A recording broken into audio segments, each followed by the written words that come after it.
Personal use tips the balance in favor of fair use.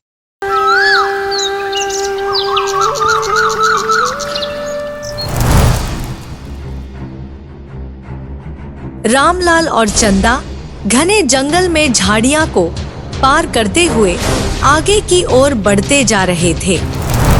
ये जी, यह तो वही जंगल है जिसके बारे में हमारे राज्य में अजीबोगरीब अफवाह प्रसिद्ध है।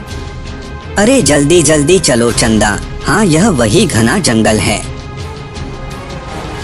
आखिर आपको इस रास्ते से आने की क्या आवश्यकता थी? मुझे तो बहुत डर लग रहा है। वो हो तो और क्या करता चंदा, दूसरे रास्ते से हमें अपने राज्य पहुंचने में 4 दिन से ज्यादा समय लगता, मगर इस जंगल के रास्ते से पहुंचने में हमें सिर्फ 1 दिन का समय लगेगा। चलो बातें मत करो और जल्दी जल्दी चलो, जल्दी से जल्दी जंगल को पार करना होगा, जल्दी चलो। तभी चंदा दर्द से करा उठी। क्या हुआ? ऐसा लग रहा है जैसे मेरे पैर में भयानक मोच आ गई है। मैं थोड़ी सी भी आगे नहीं बढ़ पा रही हूँ। हे भगवान, अब यह क्या हो गया? यहाँ तो आसपास कोई गांव भी नहीं है जहाँ मैं जाकर मदद मांग सकूं। तभी रामलाल का नजर सामने एक बहुत बड़ी महल पर पड़ी, जो कि देखने में बहुत खूबसूरत था। रामलाल आश्चर्य से उस महल को देखकर बोला, अरे बड़ी अजीब सी बात है कि इस घने जंगल में इतनी सुंदर महल भी है। वाह वाह वाह, यह तो मुझे पता ही नहीं था। इतने घने जंगल में इतनी सुंदर महल को देखकर मुझे तो बड़ा ही डर लग रहा है। अरे डर मत चंदा, अरे इतनी सुंदर महल है तो इसके अंदर जरूर कोई ना कोई तो रहता ही होगा ना। चलो हम चलकर उसे मदद मांगते हैं। रामलाल अपनी पत्नी चंदा का हाथ पकड़कर उस महल के ओर चलने लगा। चंदा भी लड़खड़ाती हुई उसके साथ साथ चलने लगी। कुछ देर में चंदा और रामलाल महल के अंदर प्रवेश कर गए। चंदा, यह महल तो अंदर से बाप रे बहुत ही सुंदर है, और यहाँ पर हर वस्तु देखो कितनी सुंदर है, बहुत सुंदर है यह तो मैं भी देख रही हूँ जी, इसलिए तो इस महल को देखकर मुझे बड़ा ही डर महसूस हो रहा है। रामलाल ने इतना कहा ही था, तभी वहाँ पर कोहरा फैलने लगता है। अगले ही पल कोहरा वहाँ से हट गया और एक बूढ़ी औरत, जिनकी शक्ल बेहद भयानक थे, खड़े हुए रामलाल और चंदा को घूरती हुई देख रही थी। कौन हो तुम लोग और तुम्हें मेरे सुंदर महल में आने की हिम्मत कैसे हुई? उस बूढ़ी औरत को देखकर चंदा डर के मारे बेहोश हो गई। रामलाल डरते हुए बोला, कौन हो तुम? तुम्हारी शक्ल बहुत ही ज्यादा भयानक है, कौन हो तुम? मैं इस महल की रानी हूँ। मेरे इजाजत के बिना कोई भी आता है तो वह वापस नहीं जाता। मुझे माफ कर दो, मुझे नहीं पता था कि यह आपका महल है। मुझे और मेरे पत्नी को जाने दो, मुझे माफ कर दो। बूढ़ी औरत गुस्से भरी नजरों से देखती है। मैं तुम्हें यहाँ से जरूर जाने दूंगी, अगर तुम मेरा एक काम कर दोगे। कैसा काम? यहाँ से कुछ दूर एक विचित्र जंगल है। उस विचित्र जंगल में भयंकर कोहरा छाया रहता है। उस जंगल में भयानक कोहरे के बीच एक चमकीला वृक्ष है, जिस पर लाल रंग का फल लटका हुआ है। परंतु जो भी व्यक्ति उस फल को तोड़ने का प्रयास करता है, वह वहीं पर जलकर भस्म हो जाता है। तुम्हें उस फल को मेरे पास लाना होगा। यह क्या कह रही हो तुम? अगर मैं उस फल को हाथ लगाऊंगा तो मैं जलकर भस्म हो जाऊंगा, फिर मैं कैसे वो फल तोड़कर तुम्हारे पास ला सकता हूँ? तो फिर तुम सुंदर महल से कभी भी बाहर नहीं जा सकते। इतना बोलकर वह बूढ़ी औरत वहां से गायब हो जाती है और रामलाल की चीख सन्नाटे को चिर जाती। रामू जंगल से लकड़ियां काट कर घर पर लाया ही था कि उसने देखा उसकी पत्नी के साथ पड़ोस में रहने वाली अमृता बैठकर रो रही थी। रामू अपनी पत्नी पूनम की ओर देखकर बोला, क्या हुआ पूनम, यह अमृता रो क्यों रही है? अमृता के माता पिता कुछ दिन पहले अपने एक रिश्तेदार के यहाँ गए हुए थे, जो अभी तक नहीं लौटे। अमृता को डर है कि कहीं उसके माता पिता उस जंगल में ना भटक गए हो, जहाँ पिछले कुछ वर्षों से कोई भी जाता है तो वापस लौटकर नहीं आता। यह सुनकर रामू के चेहरे पर चिंता की लकीर झलकने लगी। रामू अमृता के ओर देखकर बोला, अमृता चुप हो जा, चुप, अब तुम अपने घर जाओ बेटा, अब चिंता करने कोई जरूरत नहीं। मैं तुम्हारे माता पिता को ढूंढ कर अवश्य लाऊंगा, ठीक है ना बेटा, अब जाओ। रामू की बात सुनकर अमृता अपने घर चली गई। अमृता के जाते ही पूनम रामू के ओर देखकर बोली, आखिर तुम अमृता के माता पिता को ढूंढ कर कैसे ला सकते हो? तुम्हें उसे झूठा आश्वासन नहीं देना चाहिए था। हाँ, मैं उसे झूठा आश्वासन नहीं दिया पूनम, मैं अमृता के माता पिता को अवश्य ढूंढने के लिए जाऊंगा। वैसे भी पिछले कुछ वर्षों से हमारे गांव और इस राज्य के न जाने कितने लोग उस जंगल में गायब हो चुके हैं, और महाराज है कि उनको इसकी कोई चिंता ही नहीं है। तो तुम क्या करोगे? सबसे पहले तो मैं महाराज से मदद मांगने के लिए जाऊंगा। अगले दिन रामू महल के अंदर राज दरबार में चला गया, जहाँ पर राजा मनन सिंह अपने सिंहासन पर बैठा हुआ था। रामू राजा मनन सिंह के ओर देखकर बोला, महाराज की जय हो। महाराज, पिछले कुछ वर्षों से राज्य के न जाने कितने लोग लापता हो गए हैं। तुम कहना क्या चाहते हो? महाराज, आप अच्छी तरह से जानते हैं कि मैं क्या कहना चाहता हूँ। हमारे राज्य से कुछ दूर में जो जंगल है, उस जंगल में कोई भी राज्य का वासी जाता है तो फिर कभी वह वापस लौट कर नहीं आता है। आप इस मामले को लेकर कुछ करते क्यों नहीं महाराज? मैं तुम्हारी बात समझ गया, लेकिन मैं इस मामले में कुछ नहीं कर सकता, क्योंकि जितने भी लोग लापता हुए हैं रहस्यमय ढंग से लापता हुए हैं। और फिर वैसे भी जब राज्य के लोगों को पता है कि उस जंगल में खतरा है, तो फिर राज्य के लोग उस जंगल से गुजरते हैं क्यों हैं, बोलो? राजा मनन सिंह की बात सुनकर रामू क्रोधित होकर बोला, मैंने सुना है महाराज, उस जंगल में अजीब सी कशिश है। उस जंगल के पीछे से दो रास्ते हैं। एक रास्ता हमारे राज्य की ओर जाता है, वह लंबा रास्ता है, और दूसरा रास्ता है जो जंगल से हमारे राज्य के ओर आता है, वह छोटा रास्ता है। बहुत से यात्री ने मुझे बताया महाराज, जब भी वह जंगल को ओर देखते हैं तो उनमें एक अजीब सा सम्मोहनकारी हो जाता है। अच्छा, सम्मोहनकारी? अरे थोड़ा दिमाग लगाओ, अगर उनमें सम्मोहनकारी हो जाता है तो वह लोग जंगल की तरफ क्यों नहीं गए? क्यों वह से बचकर तुम्हें बता रहे हैं कि सम्मोहनकारी हो गया? यह सब बकवास बात है। मैं इस मामले में तुम्हारी कोई मदद नहीं कर सकता हूँ। हाँ ठीक है महाराज, आप मदद भला क्यों करें। अगर आपके परिवार का कोई सदस्य लापता हुआ होता, आप तुरंत एक सेना के टुकड़ी भेज देते वहाँ पर। ठीक है महाराज, अगर आप अपने कर्तव्य से मुंह मोड़ रहे हैं तो कोई बात नहीं, लेकिन मैं लोगों को मुसीबत में इस तरह से नहीं देख सकता। मैं स्वयं इस रहस्य का पता लगा कर रहूंगा। इतना बोलकर रामू क्रोधित होकर वहाँ से चला गया। कुछ देर बाद राजा मनन सिंह अपने कक्ष में चला गया। तभी उसकी पत्नी रानी रुक्मणी वहाँ आकर रोती हुई बोली, जल्दी चलिए, गजब हो गया। क्या हुआ रुक्मणी, तुम इतनी घबराई हुई क्यों हो? मेरी पुत्री राजकुमारी चंद्रमुखी मुझसे बातें कर रही थी। अचानक वह बातें करते करते पत्थर में परिवर्तित हो गई। क्या तुम कहना क्या चाहती हो? हमारी पुत्री पत्थर में परिवर्तित हो गई, भला ऐसे कैसे हो सकता है? या फिर आपको विश्वास नहीं है तो आप स्वयं ही कक्ष में जाकर देख लीजिए। राजा मनन सिंह दौड़ता हुआ अपने पुत्री के कक्ष में पहुंच गया। उसने देखा कि उसके पुत्री का शरीर पत्थर में परिवर्तित हो गया है।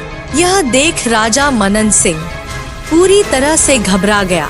राजा मनन सिंह तुरंत एक सैनिक और देखकर बोला, तुरंत राजगुरु को महल में बुलवाओ, उनसे कहो कि हमें उनकी मदद की आवश्यकता है।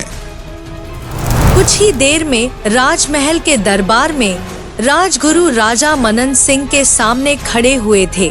राजा मनन सिंह राजगुरु को सारी घटना बताते हुए बोला, यह कैसे संभव हो सकता है राजगुरु?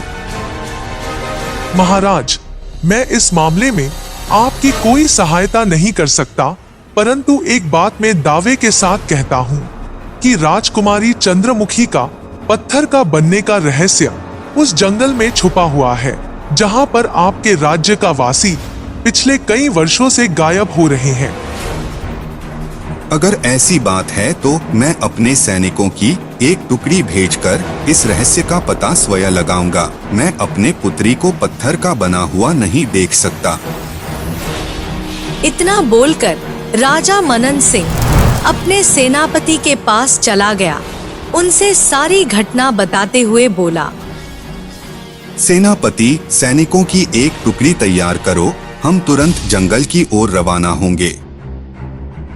सेनापति तुरंत वहां से चला गया, परंतु कुछ देर बाद वापस आकर सर नीचे करके राजा मनन सिंह के ओर देखकर बोला, क्षमा कीजिए महाराज, कोई भी सैनिक उस जंगल में जाने के लिए तैयार नहीं है। क्या? यह मैं पूछ नहीं रहा हूँ, यह मेरा आदेश है। महाराज, मैंने सारे सैनिकों से कहा, परंतु उन सभी सैनिकों ने आपका आदेश मानने से इनकार कर दिया। सारे सैनिक बुरी तरह से डरे हुए हैं। यह सुनकर राजा मनन सिंह पूरी तरह से क्रोधित हो उठा और सेनापति को देखकर बोला, दुत्कार है ऐसी सेना पर जो इतना डरी हो। मुझे नहीं पता था कि मैं अपने सेना में कायरों की भर्ती कर रखी है। महाराज, क्षमा कीजिए, लेकिन सैनिकों का यह भी कहना है, जब राज्य के वासी उस जंगल में लापता हो रहे थे तो महाराज ने उनकी खबर क्यों नहीं ली, क्योंकि कई सैनिकों के परिवार वाले भी उस जंगल में जाकर लापता हुए। यह सुनकर राजा मनन सिंह अपना सर नीचे करके बोला, मैं समझ गया, गलती मेरी थी। मुझे अपनी कर्तव्य को निभाना चाहिए था, परंतु अभी भी देर नहीं हुई है। मैं स्वयं जाकर उस व्यक्ति से मदद मांगूंगा जो आज मेरे दरबार में आया था। कुछ देर में राजा मनन सिंह रामू का घर ढूंढते हुए रामू के घर तक पहुंच गया और रामू जंगल में जाने की तैयारी कर रहा था, मगर अपने घर पर राजा मनन सिंह को देखकर चौंकते हुए बोला, महाराज, आप मेरे यहाँ मेरे घर पर। राजा मनन सिंह सारी घटना बताते हुए रामू की ओर देखकर बोला, मेरी पुत्री पत्थर की बन गई है रामू, मुझे अपनी गलती का हाय एहसास हो रहा है। आप चिंता मत करिए महाराज, अगर आपकी जगह किसी गरीब की बेटी के साथ भी ऐसा होता है तो मैं उसका भी सहायता जरूर करता। इतना बोलकर रामू सीधा उस विचित्र घने जंगल के ओर चल दिया। कुछ ही देर में रामू कोहरे भरे जंगल को चीरता हुआ चला जा रहा था। तभी रामू की नजर अपने ठीक सामने एक बहुत ही सुंदर महल पर पड़ी। रामू आश्चर्य से उस सुंदर महल के ओर देखकर बोला, इस जंगल में दूर दूर तक ना तो कोई इंसान दिखाई दे रहा है और ना ही कोई प्राणी, फिर सन्नाटे भरी जंगल में यह सुंदर महल किसका हो सकता है? हाँ, जो भी हो, पता नहीं मेरे मन के अंदर से क्यों आवाज आ रहा है कि राज्य के लोगों का लापता होने का संबंध इस महल से जरूर है। मुझे इसके अंदर जाकर देखना ही होगा। रामू धीरे धीरे कदमों से वह सुंदर महल के करीब चला गया और बड़े निडरता से सुंदर महल के अंदर प्रवेश कर गया। रामू के महल में प्रवेश करते ही उस सुंदर महल में कोहरा फैल गया। अचानक कोहरा हट गया और एक बड़ी भयानक दिखने वाली बूढ़ी औरत रामू के सामने आकर खड़ी हो गई। कौन है तू और यहाँ पर क्या करने आया है? मैं अपने राज्य के वासियों को ढूंढने के लिए आया हूँ, जो पिछले कई वर्षों से इस जंगल में लापता हुए हैं और मुझे शक है कि उनके लापता होने का संबंध कहीं ना कहीं इस महल से जरूर है। बूढ़ी औरत रामू के ओर गुस्से भरी देखते हुए बोली, तेरे राज्य को लोगों को मैंने ही बंदी बनाया है। अच्छा, तो फिर उन्हें जल्दी से आजाद कर दो। इतनी भी क्या जल्दी है? अगर उन्हें आजाद कराना चाहता है और इस सुंदर महल से बाहर जाना चाहता है तो तुझे मेरा एक काम करना पड़ेगा। अगर तूने उस काम को करने के लिए ना कहा तो तू चाह कर भी इस सुंदर महल से बाहर नहीं निकल सकता, क्योंकि यह पूरा सुंदर महल मायावी है। यहाँ पर मेरे शक्तियों का शासन चलता है। तुम किस काम की बात कर रही हो?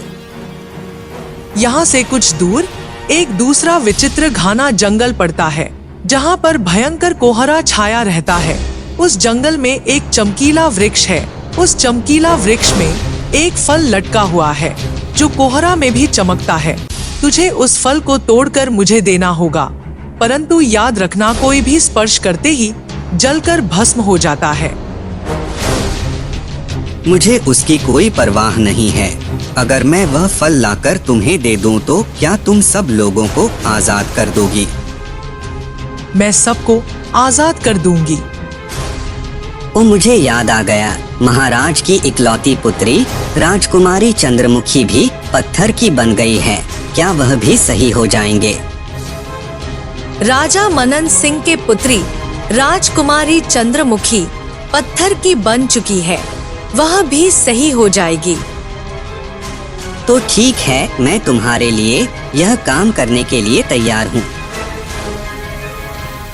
तुमसे पहले कई लोगों से अपने इस खास काम को करने के लिए बोला और वह सभी डर गए और डर की वजह से बेचारे इस सुंदर महल से कभी बाहर ही नहीं जा पाए। रामू महल से बाहर निकल गया। कुछ ही देर में रामू एक जंगल में खड़ा हुआ था, जहां आसपास भयंकर कोहरा था। तभी रामू की नजर एक चमकीला वृक्ष पर पड़ी, जिसकी टहनी में एक लाल रंग का फल सुनहरी किरणों से चमक रहा था। रामू तुरंत फल के नजदीक आ पहुंचा। रामू उस फल को तोड़ने ही वाला था, तभी उसके कानों में किसी की आवाज टकराई। उस फल को तोड़ने की गलती मत कर देना। अगर तुम ऐसा करोगे तो जलकर राख हो जाओगे। रामू जैसे ही पीछे पलट कर देखा तो उसके सामने एक पक्षी बैठा हुआ था।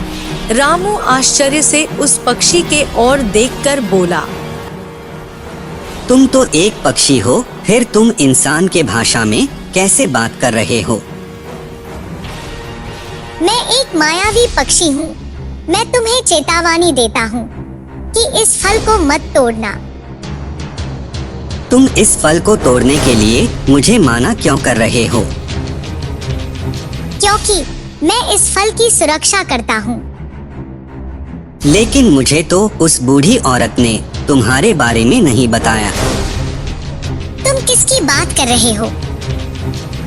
रामू उस पक्षी को सारी घटना बताते हुए बोला, मुझे इस फल की आवश्यकता है। जो भी हो, लेकिन मैं तुम्हें फिर से चेतावनी देता हूँ।